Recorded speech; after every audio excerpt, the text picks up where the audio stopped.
So I've started with this image. Go up to File, Place Embedded. I'm going to go find my other file of the frog. It's going to automatically confine it to my document, bringing it in as a smart object, which is perfect. And this is one of those simple composites where I just want this to be floating kind of in front of what's going on. Basically, you know how to do this, where you take your cursor outside of the bounding box and you get this curved. Whenever you get that curved part, that means you can grab, you can click and rotate. So I'm gonna give it a little visual interest. I'm going to shrink it down underneath this leaf and put it maybe right here off to this side. Click enter. Let's give it kind of an old photograph feel by just going over to the FX tab here at the bottom, clicking it. I'm going to scroll down and choose stroke. That's going to auto load this layer style dialog box that you can grab in the title bar and move wherever you need to in case it was in your way. And I need to choose a color. And you do that by clicking this color button. Now, typically, if you've only applied one effect, see how it's labeled as an effect in this little submenu outline form going down, then it should automatically show you the stroke dialog box. And if it does, you can see it right up here. It says stroke, and there's a check mark there. So I'm going to click on the color. It's going to launch the color picker, and you can go in here and like I can say I want orange to be really bright or super bright, and you always see the new color here, or you can just pull over your image. It's like, do I want that stroke to be from the red of the eyeball? Do I want it to be from the blue of the leg? Maybe dark blue, maybe this yellow, maybe this particular orange.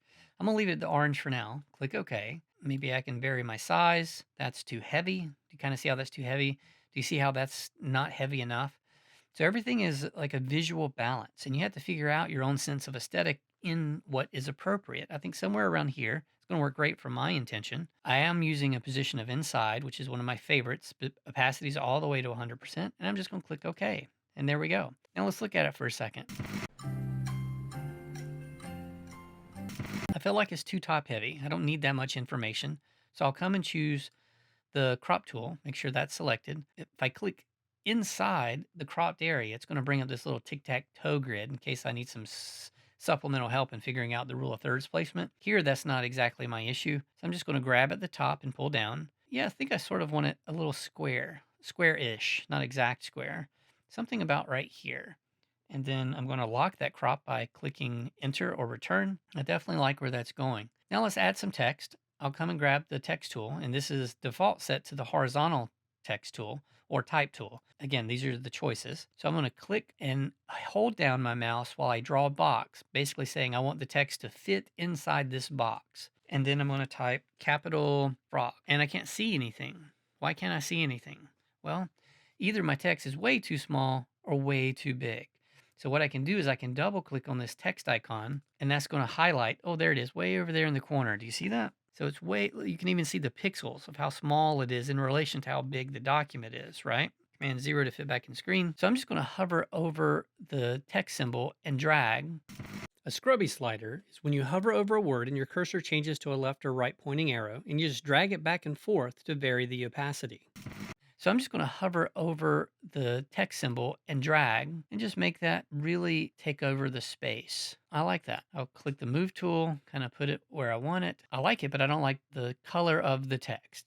It's not very flattering. So I'll click on this text icon over here. I'll double click. It auto highlights it. I can click on this little box of color, which currently is black. And I'm going to say, nope, let's come into the frog and choose a frog color. I think I like that light green, although we can't see it super well. The yellow we can see pretty good. Maybe I'll leave it at the yellow, and I'll click OK, click the move tool just to deactivate that. I like that. Oh, let me show you another way. If you're doing anything with your text and you're done, but you're still in the text box right now, you can just click this check mark, and that will also lock in what you're doing. Well, now I don't like this orange border. All you have to do to change it is go back to the stroke underneath the effects of that picture and double click it, click on the color box. And now I'm going to hover over that exact color of yellow that I used in the text. Click OK. So now there's a bit of homogeny in that design. Now I do notice that the frogs is kind of falling into nothingness. So I'm going to go back to frogs, click this FX box, and I'm going to choose drop shadow at the very bottom. You can't see it, but it's the very bottom option. Pull this over, and you can change the direction of the shadow. Right now, see how the shadow is coming this way? So I can click or I can click and drag this. Let me pull this over. You see that there's a sample over here showing you where the shadow is being cast in relation to the main subject. So I want my shadow going down to the bottom right because I want the light to be coming from the top. You see how that pushed everything that way? I definitely like the direction that's going. The only other thing I'm unsure about is the font I've chosen. So if I want to change my font, I'll double click it again. I'll come over here and I'll say, ooh, how about impact? I like impact. Or then if you decide, no, I don't like how heavy that is, double click it, go back in, and choose something else. Oh, more playful. How about a more playful one? Nope. Let's see what else. Arial black, classic. Nope. I chose DIN condensed. It's at 390 points. I can raise that a little bit more. I raise it to 438. Click the move tool, and there we go. Something like that. Now, if you wanted to stretch this for some reason, you could still hit Command or Control T to activate free transform. Hold down the Shift key, and it will stretch it as you drag out the side bounding boxes. And you can kind of reposition it to wherever you liked it. Hit Enter. There you go. Save that out. So now I just want to cover two more composites that are the same simplicity, but with a couple of variations. So first I'm going to grab this wedding image, both of them. I'll click Tools, Photoshop, Load Files into Photoshop Layers. And it's loaded both of them in there. Turn off the ball so you can see what I mean. Now I know that I want this or this close-up on top. I need to hit Command or Control T because I immediately need to resize it, right? Just going to put this in the foreground, and just to give it a little excitement, I'm going to kind of tilt it a little bit, maybe something like that for proportions. The balance of the overall photograph looks a bit off, so I need to hit the crop tool, and then I can pull this in. I'm going to pull this in just a touch, and I think I can even come in into this photograph a touch, hit Enter. I think that'll work. So I'm on this layer, right? So I'm going to click the FX, and it's just out of your viewing window, but I'm choosing stroke, and I like that. It's a little thick. So I'm using black. Notice my position is actually on the outside, which gives you rounded corners, which is sometimes nice. Take a look at the inside, and it's a little heavy with 35 on the size. So let me pull that down. So again, that's inside. There's also a center, but I usually do inside or outside. I think I like the rounded corners in this case. And then I'm going to add a drop shadow. Now here's the interesting thing. If I want to move this drop shadow, notice we don't see it, and that's because it's not selected, just like in the layers panel. So you got to go down and select the drop shadow so to change to all those settings. Actually, let me pull that over so you can see what's going on. Notice right over here, you see that shadow. As I pull this over, shadow falls this way, which is about the direction I want it. I'm going to click OK. Get off the crop tool because that's distracting. Command 0 to fit in screen. Okay, I like where this is going, but what I'm noticing is now this image is competing with this image. And notice how there's a nice volume of light on their faces where it looks very three-dimensional and sculpted.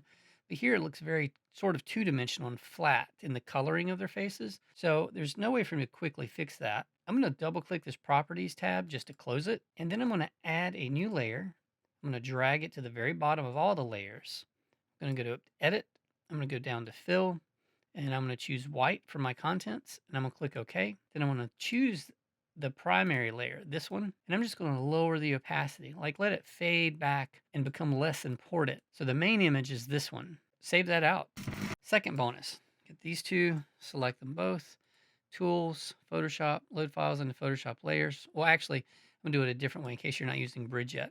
I just double click, and it's going to open both images. I'm going to click on one, drag it over this tab, and then drag it down into the image and let go. All right, looks like this image is a lot bigger than this one. No big deal. I hit Command or Control T. And I can't see the top of my bounding box, but I don't know that I care because I want this to go almost edge to edge, something like that. I'll hit Enter. Right now, too much of this is showing. So I'm going to grab the Marquee tool, the rectangular Marquee tool, and I'm just going to make a selection around the word craft from edge to edge, something like this. I like that. And then I'm going to come over and add a layer mask just to isolate it at the very top. I'm going to tap V for the move tool and slide that up. Yeah, I like where that's going. Well, this is a little flat, I believe. So I think probably the best thing is just to go up to the curves adjustment layer. We haven't used this yet. And I'm just going to choose auto, and auto did a great job. Gave me a nice little subtle S curve, which is going to increase contrast. I might pull down the darker shadows down a little bit and make this a little brighter just to increase that contrast just a touch. Bang, bang, baby. And I gotta say, I like where that's going. Simple composite. Now, this little area is a little too bright for me, so I'm going to compress everything up to the top layer. I'm going to duplicate it with Command J. I'm going to hit multiply because I know that's going to make everything dark. I'm going to add a layer mask. B for the brush. Right bracket key to make a giant brush. I'm at 80%. And I'm just going to click right here in the center because I'm just wanting to get the vignette. And then I'll tap X, a little bit smaller, so I can kind of pull in these two corners just a touch more. There we go. Save that out, and you're done with that too. Hey, if you like this video and it helps, you can help me. Smack it, whack it, and crack-a-lack it. Take care. I like subscribers. That's awesome! Whoa! Yes!